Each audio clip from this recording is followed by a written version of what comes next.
Way, we'll continue talking coaching searches, specifically Lane Kiffin, specifically from the LSU perspective with Matt Moscona here in just a few moments. But first, Greg, tell our listeners about Crocker Moving Services. Well, they're a local company owned by an Iraq War veteran, Eric Crocker. Crocker believes in hiring movers you can trust to complete full background checks and run drug tests on every single employee. These are good guys, and you can trust them in your home. They need your whole home packed up and moved, your company headquarters moved across the country, or you just want them to come rearrange your living room. These guys got you covered. They also do deliveries for furniture that you've purchased and need to get to your home. So call or visit them online today for a free quote. The website is crockermovingservices.com. It's crockermovingservices.com. Support your veterans by choosing Crocker Moving Services for your next move.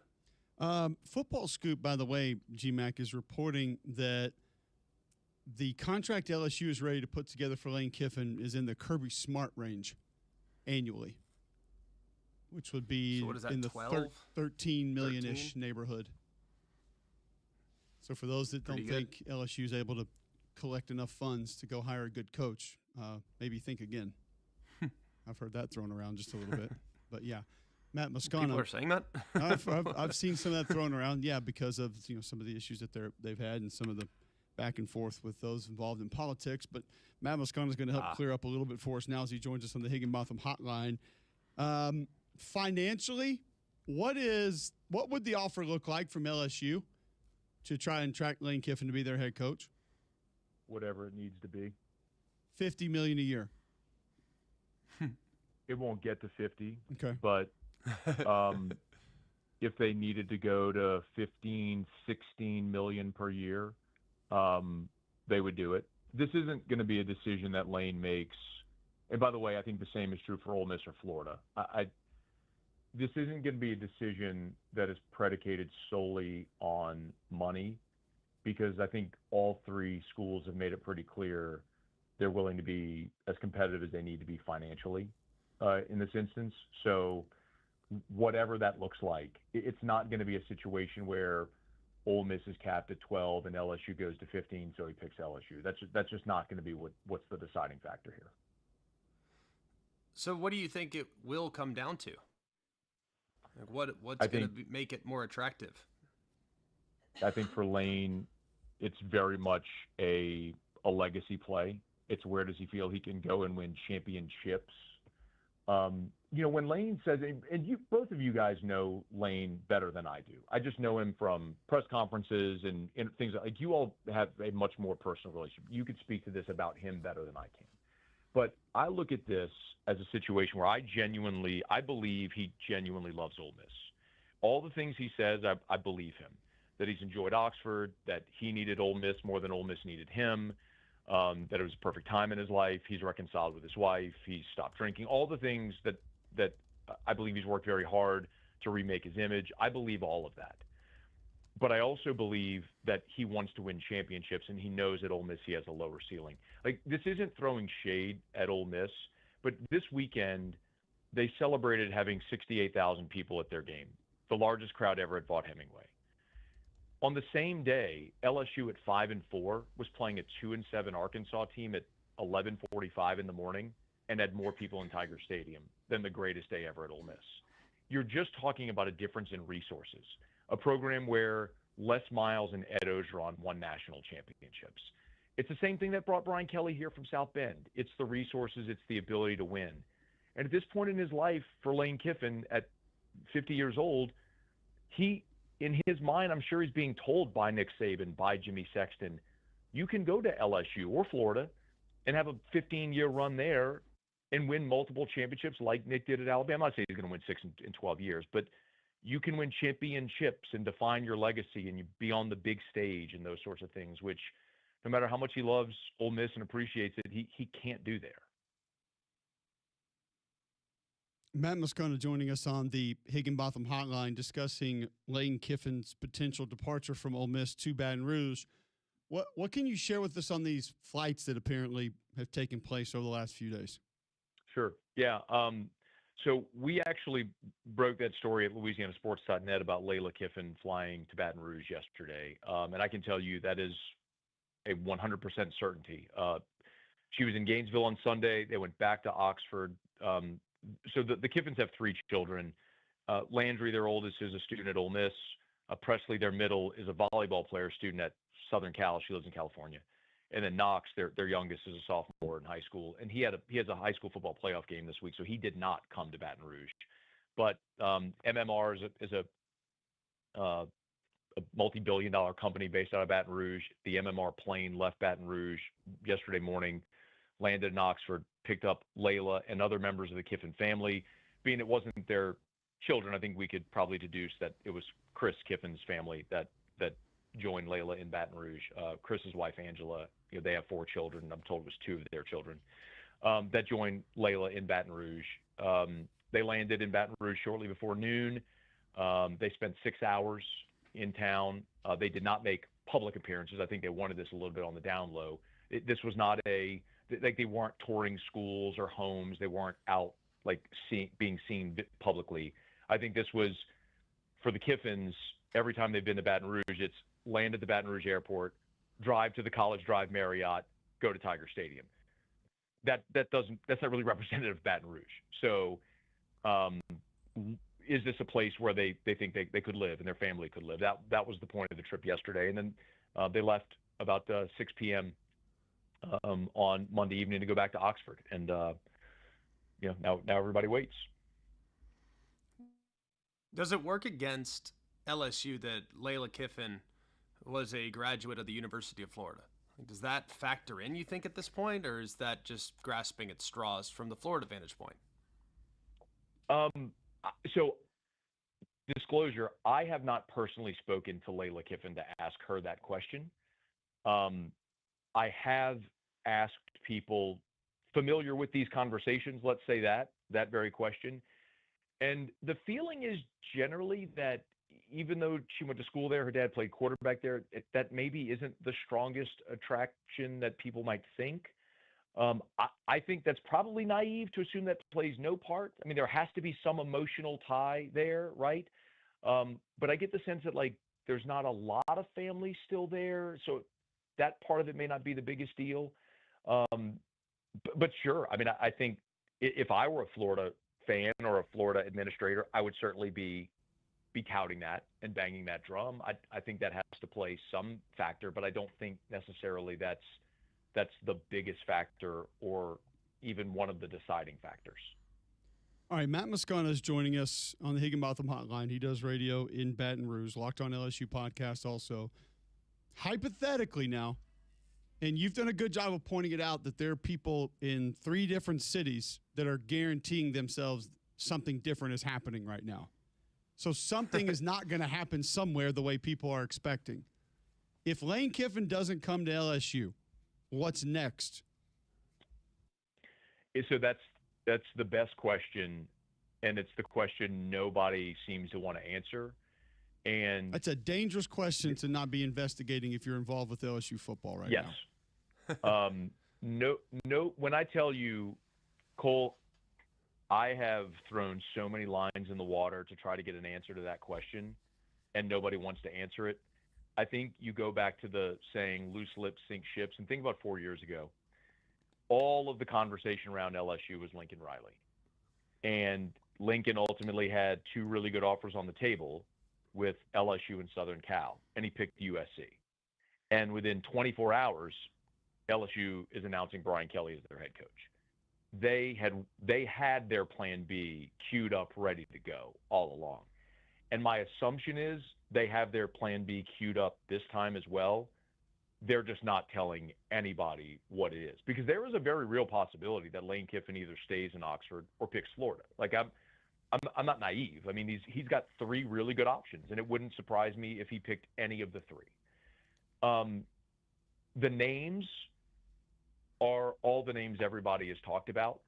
Let me play connect the dots for you, okay? And I think we all know the agent game plays such a big part of this. So, Verge Ausberry, who's LSU's athletic director, his son, Jaden, is on the Notre Dame football team. So Verge and Marcus Freeman have a personal relationship. So I believe as a courtesy, Marcus Freeman would take that call. I do not believe Marcus Freeman would take the LSU job. But I believe as a courtesy, he would take that call. Well, Marcus Freeman's agent is Clint Dowdle. Well, Clint Dowdle also has Eli Drinkwitz and John Summerall and Kenny Dillingham and Mike Elko. And you start to play that, connect the dots, and realize that when you're talking to an agent, you're actually talking to like 6 different candidates potentially. So, where does LSU land? I'm not 100% sure. It's probably one of those names, or maybe a Clark Lee, or maybe a Joe Brady. I think the Kelvin Shepherd interest is real from some LSU boosters. I mean, it's all the names everyone has said, but who is at the top of that list? I can't get anyone to tell me that. And it's probably a smart negotiating tactic for them not to let anything like that leak. Gosh, it's crazy.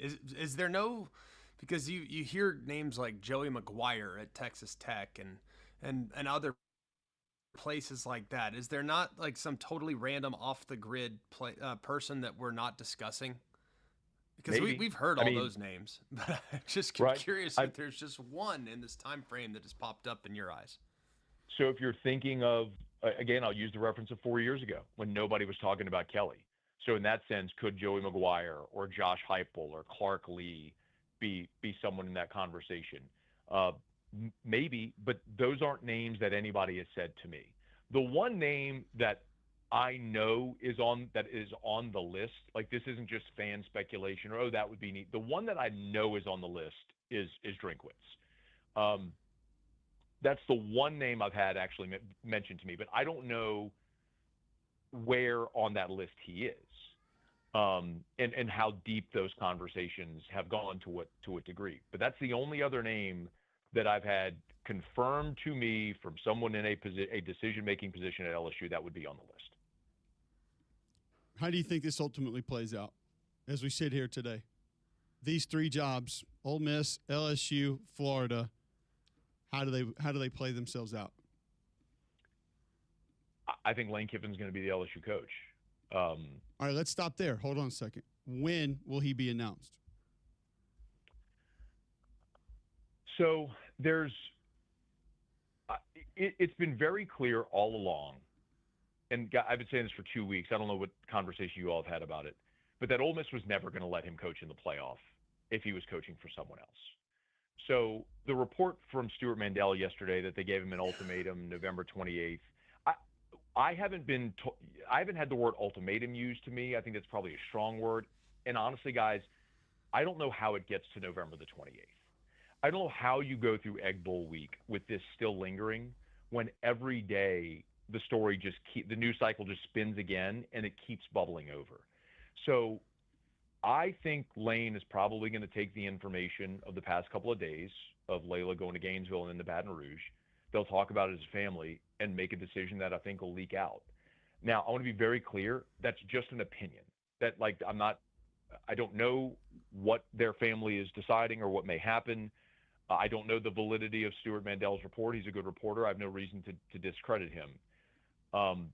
It's just really hard for me intuitively looking at this thinking this is going to last all the way until next Friday. Like this is going to last 10 more days. So I would think you probably have some resolution. Again, total guess. You probably have some resolution, before they start Egg Bowl week. And what do you think the realistic options are for Keith Carter? How does he handle this if that were to take place? Yeah, I mean, so this is another. There's been so much pushback, certainly from LSU fans, saying like, why would Ole Miss not let him coach? It's their best chance to win.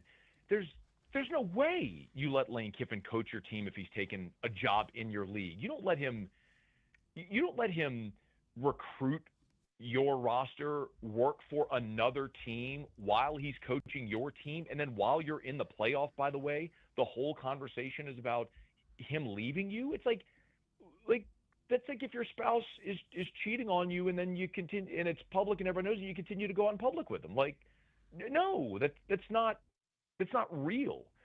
So, but I think also from Ole Miss's perspective, guys, the whole calendar has moved up. I mean, it used to be you'd play those games on Thanksgiving weekend and then coaches would get fired and then the next 2 weeks the whole hiring cycle would happen.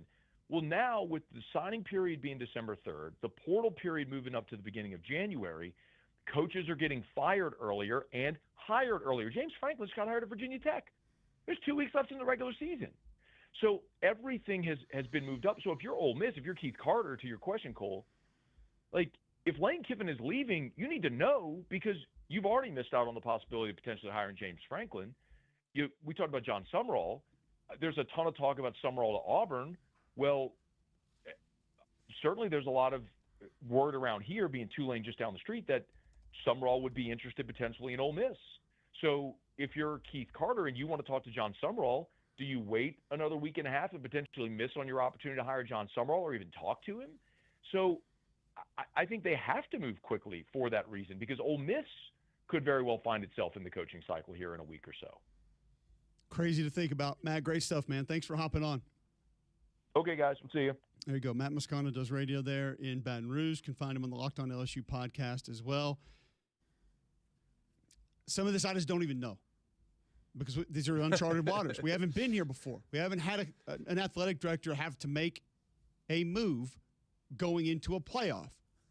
Now, we've had coaches make moves on their staff, but we haven't had anything like this where it feels like the individual should be able to coach said team, and the athletic department may be excusing said individual to coach team. Then, as Andrew Brandt would say, there will be lawyers. What if Lane Kiffin says, I'm going to bring my lawyer in, I want to coach? I just don't even know. I wish I had an idea where we really were with this. It's insane, dude. Like, when you really think about it, like, just talking about it, like, first of all, the thing that's amazing about this is it's 3 highly desirable jobs. It's not, I mean, people would crawl over broken glass to get Ole Miss. Like, that is a phenomenal destination.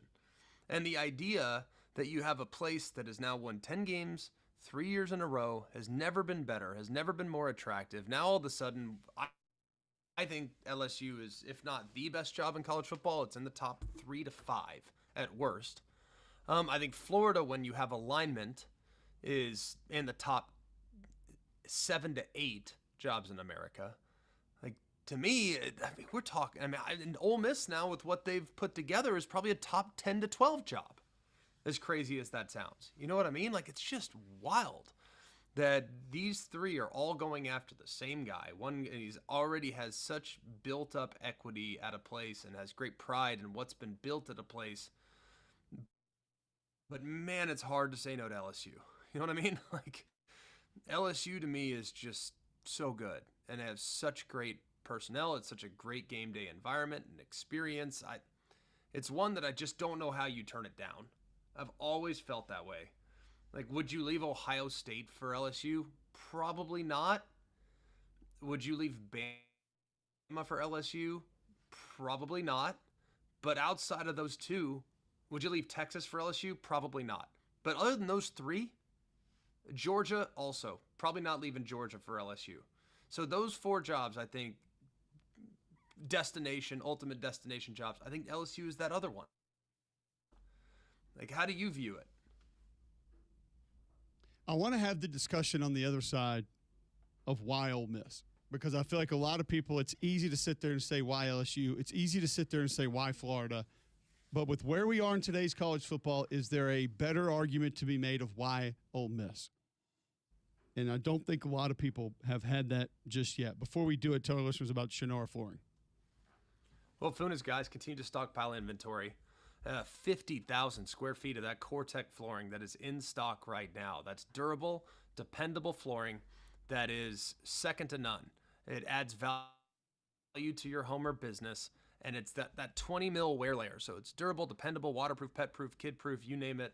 If you have a family, it's a great flooring to install in your home. No one in town has the Core-Tech that Fu has as well. Savings of 20 to 40%. It's a deal that you just can't touch. So remember Shanar Flooring, when you want Core-Tech, call who? Call Fu. Call them today at Shanar Flooring, 205-518-6423, or you can go online at fuandyou.com. Okay, we will come back, talk about why Ole Miss in all of this next on Jocks.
All right, welcome back in. McElroy and Cubelic in the morning.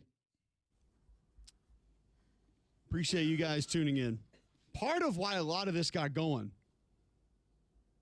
as far as Lane Kiffin leaving Oxford, we had been discussed. I think it was pretty much well known that Florida was after him, LSU was going to be after him, was what he had to say when asked about this after the Florida game Saturday night. This was Lane Kiffin in reference to continuing to be the Ole Miss head coach. Yeah, I think the last chapter thing makes me feel like I'm like 80 years old, you know?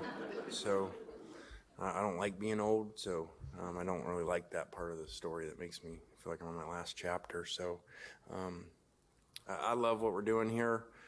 Today was awesome, and I don't talk about that stuff. And really, to even talk about it right now would be so disrespectful to our players and how well they played today.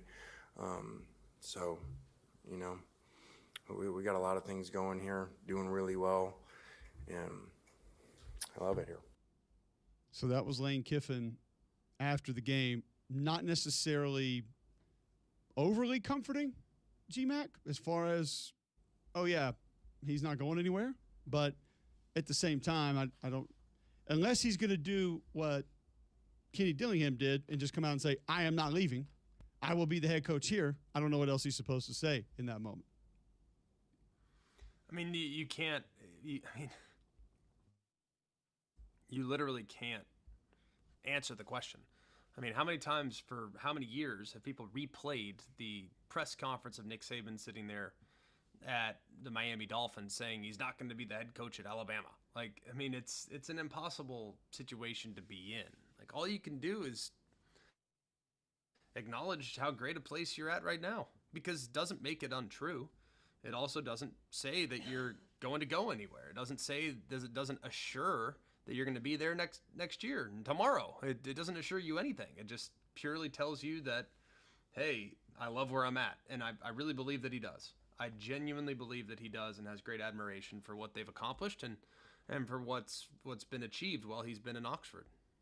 All right, guys, Wednesday, the Jock Studio from 10 to 2 p.m. with three-man fronts going to be broadcasting from the north side of the building overlooking Birmingham, collecting items to feed over 100 families this Thanksgiving. We're going to partner with Hot 107. Steve Harvey donated 100 turkeys. We're trying to help complete the meals. Non-perishable items are going to be needed. Cranberry sauce, boxed mashed potatoes, boxed stuffing, canned vegetables. All food is going to be given to the families next Monday. Any leftover supplies will be donated to local food banks in time for the holiday. First 20 people to stop by and donate are going to receive a Chubb Fathers gift card. Twin Peaks will be providing food while it lasts. Drop off on the north side of the Jocks building located at 244 Goodwin Crest Drive, 35209, Wednesday from 10 to 2 p.m. So Lane Kiffin, obviously, a big part of the conversation today. What's he going to do? Where will he be? Damian, what would you do if you were Keith Carter? I haven't heard you chime in on this. If you had the option as the Ole Miss athletic director to say, you're not coaching us in the playoffs. If we think you're going to be somewhere else, go ahead and go now. Or vice versa, we're going to let you coach here through the playoffs no matter what you're going to do. Just get us as many wins as you can. Nah, I tell them, if you're going to take one of these jobs, go ahead and go. You either got to be all in or you're not. Like, it's kind of, especially with it being in the SEC, it'd be something different if he's going to like an ACC school or Big 12 or Big 10, but the fact that you're staying within conference as on top of that, and you've already kind of told the guys, okay, I'm not going to be here anyway. But I mean, it's tough I've always found it difficult of telling these guys that, stick it out, stick with me, but you're already leaving me.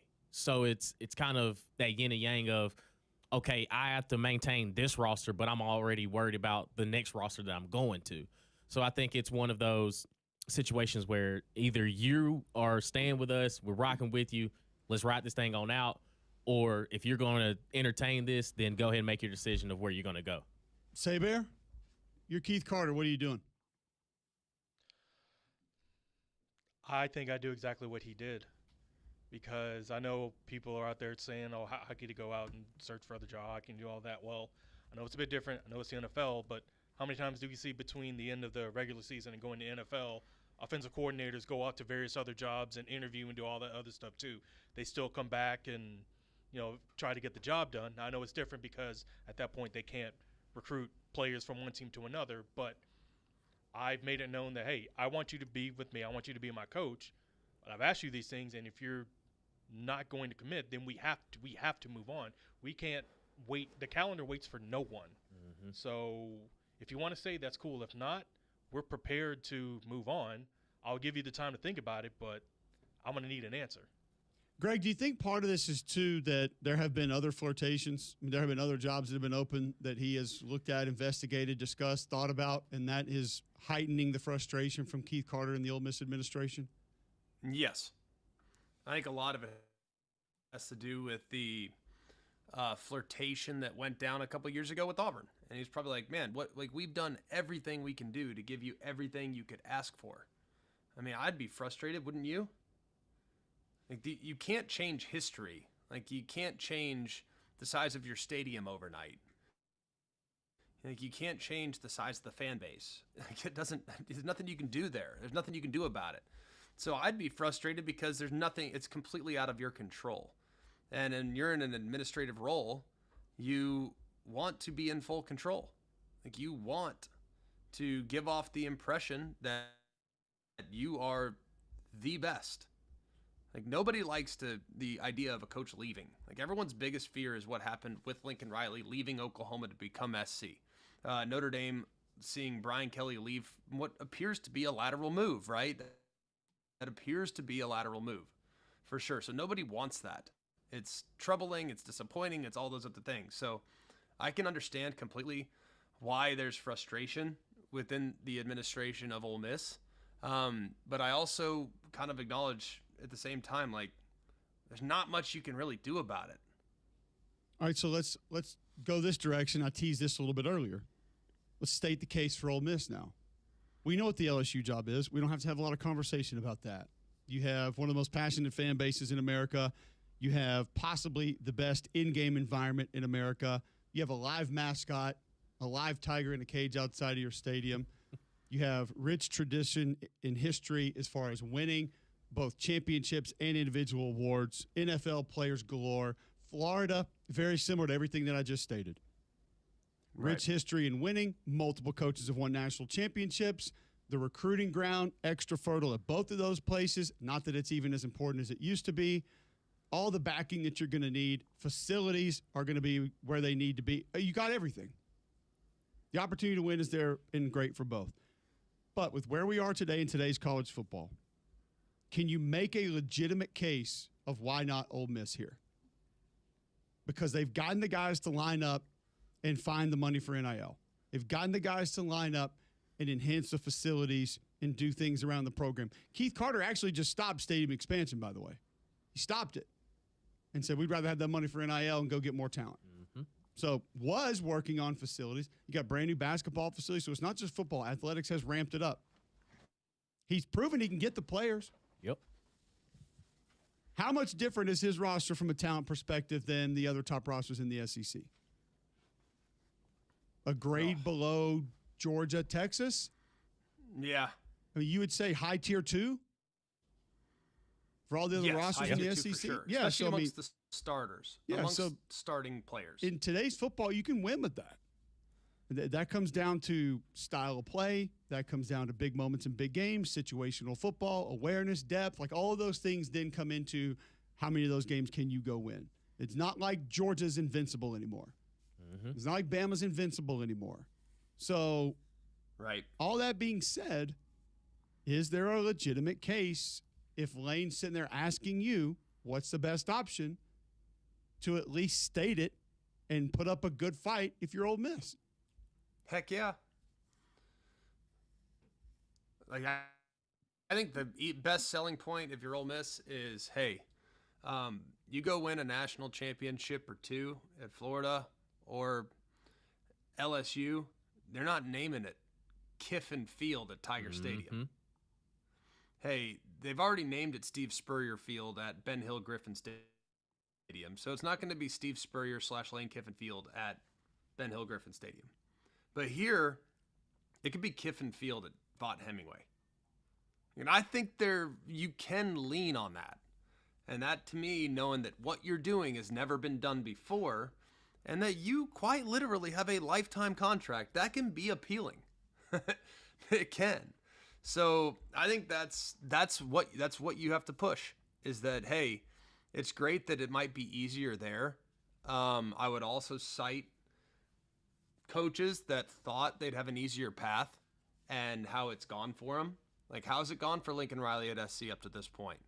How'd it go for Brian Kelly at LSU when he thought he had an easier path to a championship and didn't exist?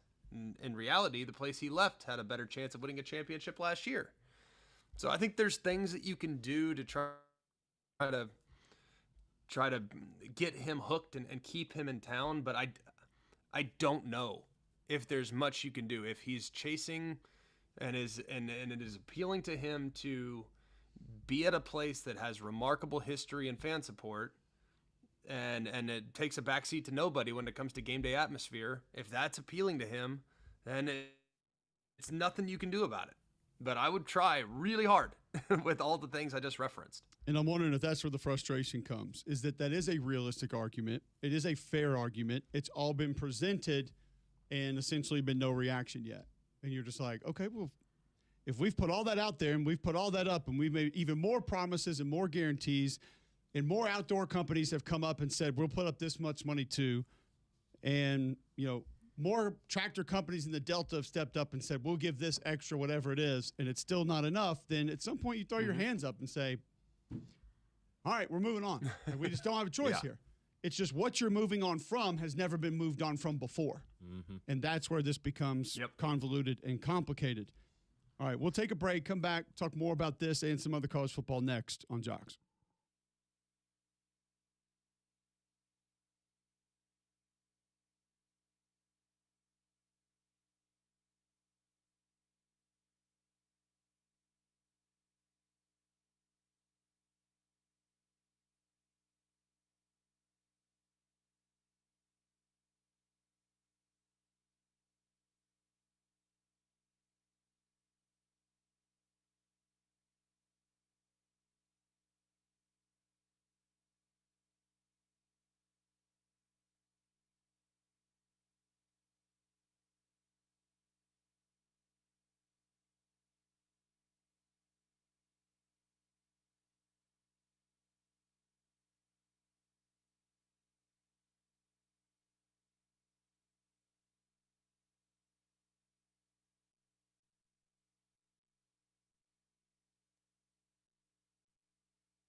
All right, welcome back in. McElroy and Cubelic in the morning.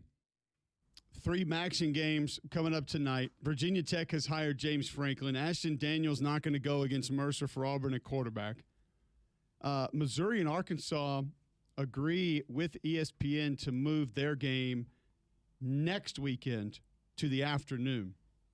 So there will be no night kickoff at home for Arkansas for the first time since 1982. No.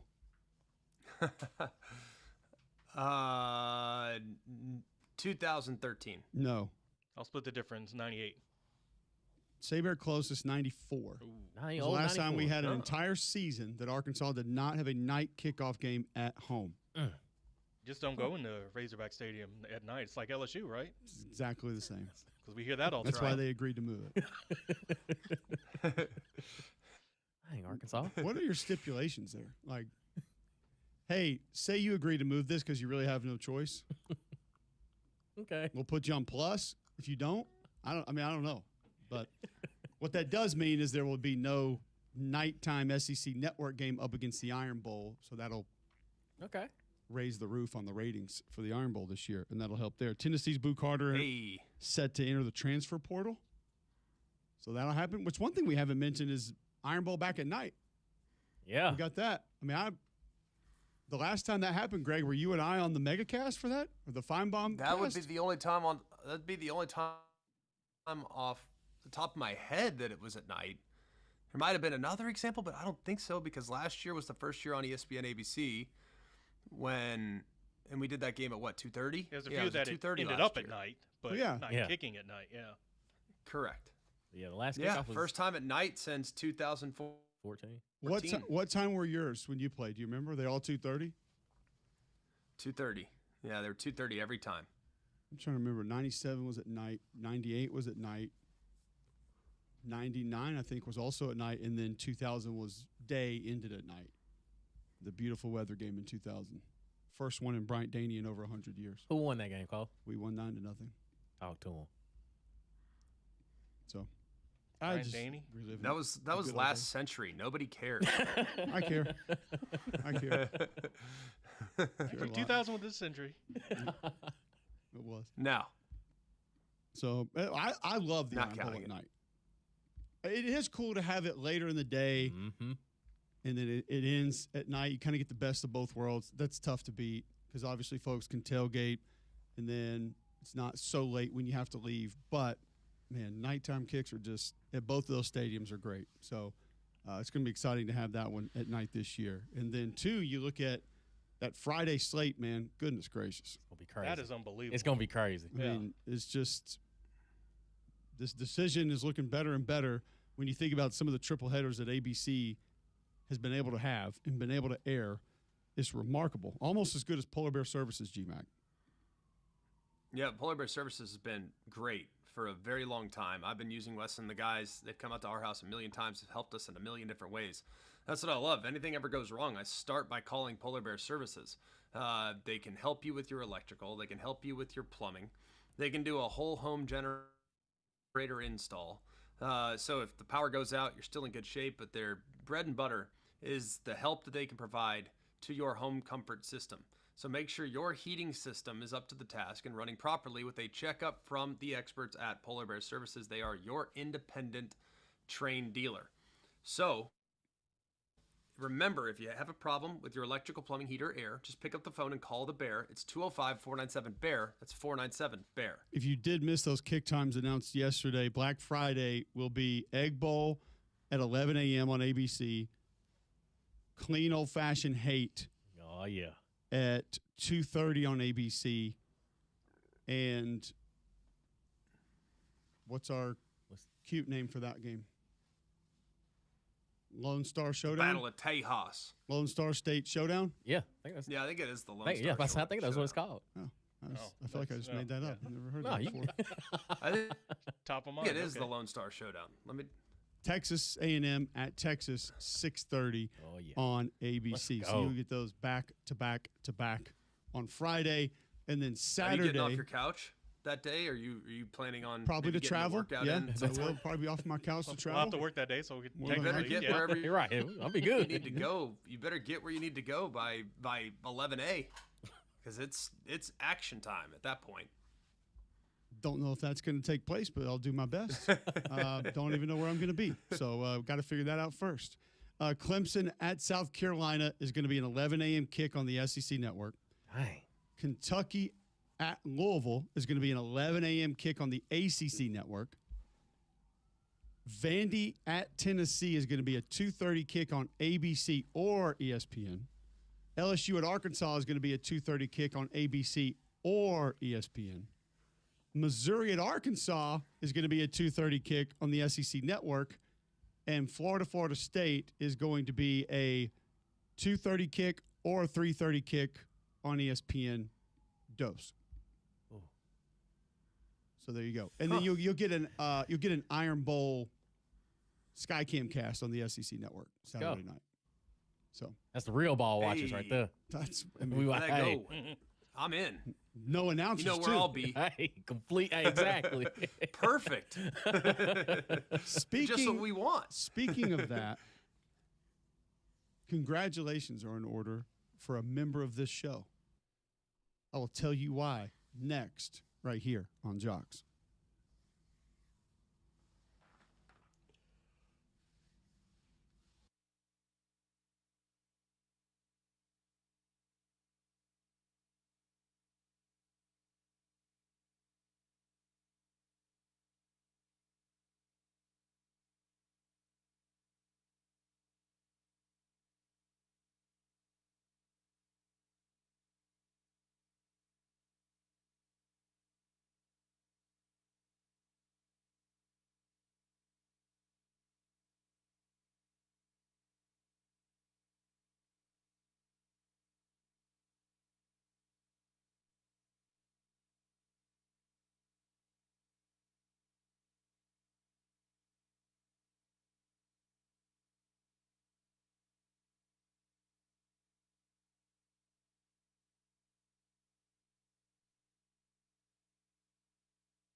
Before we tell somebody on the show how great they are, Greg, tell our listeners about Canty. Well, Canty can fix it. Cantey, canfixit.com is the website. They are the foundation specialist here in the area that will get you taken care of. Because here in Alabama, there's a million different factors that can lead to foundation problems. Soil shifting, uneven ground, moisture, weather, lots, including the age of your home. So if you're noticing uneven or sagging floors, kind of feels like the house is sloping away. If you're noticing gaps between the crown molding and baseboards or around doors and windows, that might be an indication of a foundation problem. So call Canty Foundation specialists. They offer free inspections and estimates so homeowners know exactly what's going on under their house, and their work is backed by lifetime transferable warranties. Call them today at 205-509-3991 or go online to Canty, C-A-N-T-E-Y, canfixit.com. That's Canty, canfixit.com. Okay, so released yesterday via awfulannouncing.com. Not sure if you were made aware of this or not, GMAC, but the top 25 college football broadcast teams were released. The 2025 Awful Announcing College Football Announcer Rankings. Coming in at number 25, Noah Reed and Robert Smith. Can you name the network? That would be Big Ten Network. Fox? FS1. Oh, yeah. I wouldn't have gotten it. It's okay. It's not bad. I remember seeing the graphic. I've seen a couple games. And we're not going through the entire top 25. That was being sarcastic to go through starting at 25. Number 1, Sean McDonough, Greg McElroy. Let's go. Molly McGrath not included. No, that's They just left her out. yeah. She's not a part of the show. No, absolutely. Most probably common the grade best in part of the A, 96%. Second largest slot-to-slot jump in this poll from number 2 to number 1 in their third season together. Congrats, Greg. Let's go. You guys are ridiculous. As you stated a couple weeks ago, when we brought up a different broadcaster, you said you feel like you had the best partner in college football. Now it's been proven. Yep. It's Legit. science. The math Yes. says yes, Now it's that you yes. are. Let's go. Did Redstone Arsenal come up with these rankings? Like, how did they? No, how these did they? are awful announcers. They didn't. I understand that. Didn't but give Cole the boost who- that he should have. All of the awful voted for announcers this? agreed upon this. All the gotcha. Who voted for this? Number 2, Noah Eagle, Todd Blackledge. I'm going to be perfectly honest with you guys, and this is not meant as a dig at all. I couldn't tell you because I haven't heard 1 second of one game they've done this year. So Well, you're on at the same time as I them. don't know. Yeah. So Number it would 3, be tough for you to be watching Big Ten games at the same time as yours. they also received an A. Kirk Herbstreit, Chris Fowler, number 3, receiving an A. Number 4, Brad Nessler, Gary Danielson, receiving an A. Number 5, Mostly Brad. Dave Pasch, Dusty Dvorak, receiving a B. Wow. Tough crowd. Number 6, Bob Wischusen, Lewis Riddick, receiving a B. Joe Tessitore, Jesse Palmer coming in at 7, receiving a B. Okay, top 10. Dave Fleming, Brock Osweiler coming in at number 8, receiving a B. All right. Noticing a trend. Number 9, Gus think Brock does Johnson, a good Joel job. Klatt, also Okay. receiving an A. Oh, wait a minute. Wait, huh? I don't know how Hold on. B. Unbelievable. They got an A. Mountain Coldplay. We should have had the call to play behind that. It must be that Big Ten strength of schedule because they got an A, yet they're ranked all the way down. That's And then wild. It's odd. I don't understand that. And rounding out the top 10, Jason Benetti and RG3 What? receiving a B, 82.5% of the vote. Or, I'm sorry, 42.1% of the vote at an 82.5%. This literally is a PFF grade. It's got to be. It's got to be. Greg, when I saw this the other day, because Cole's being a little auspicious, because number 11 is our guy, Cole Kubelik, with 2 other people. Cube. Who cares? It's actually not. It's Tom Hart, Jordan Rogers, Cole Kubelik. Yeah. No, with a it should reverse 2.55 order. net score. They were the reverse first C order on the there in board, our- by yes, the way. yes. The first average crew listed It's on wild. this list. Sadly, To in me, it's Cole the Cube, in the rankings, they Jordan are Rogers, Tom Hart in that order. they are the first one out. They are number 11, but in the little blurb they put in there that Oh, no, we're going to read it. It's Okay, okay. 'cause- We're going to go to it. yeah. Now, we should brag about the fact that the 27-point lead that we received over the 12th place booth, the most significant slot-over-slot jump in this poll. yeah, you're the best Okay, OC out yay there. for that. That's Yeah. the good news. Let's ride. You're like the G5. Key part of that ride. was A grades with this group earning 110 A's, 10th most out of 572 votes, and just 17 F's. Thanks, Awful Announcing, you. for the 17 failures that you let us know that we received. Oh, so you can give an F. Who knew? This group, which has been together since 2017, again ranked highest among the 3 conference network teams. Don't know if that's a brag or a right. Yeah. Yeah, put down. Uh-huh. Last year, they ranked 10th of 25 teams with a 2.48. Slipping. The comments were even higher than the grades on this team. Some included knowledgeable and enjoyable. Quote, Heck yeah. wish these guys had more national profile. And they should be doing better games. One of the best broadcasts in the country. Awesome chemistry and camaraderie. 10 times better than the rest. Actually, not. Apparently. Not. What he meant to say was 10 other crews better than this crew. A tenth of because the the best, science yes. proved that. They should get a playoff game. Science. Also, Hart also received a fair bit of specific individual praise, including a joy to listen to, a genius with words, but also some criticism, such as, Hang quote, on a second. Wait, what? That's what it Yeah. says. Hold on, It said a hold on. genius We're with getting to the words? good part. He's a Hold on. lyricist, man. Yeah. Hang on a Also second. took some criticism, such as, quote, terrible and thinks he's a comedian. There was Now- also some criticism of the 3 announcer setup, including, quote, having both Rogers and Cubelic there crowds things. You do take a lot. You of do space. take a lot of Yeah, space on the Fair. sidelines. Less than usual. But but he's yeah. lost weight. And some suggested Cubelic should move on from the field to his house. But overall, these comments were quite positive, including, quote, the best group you've got. Who is you?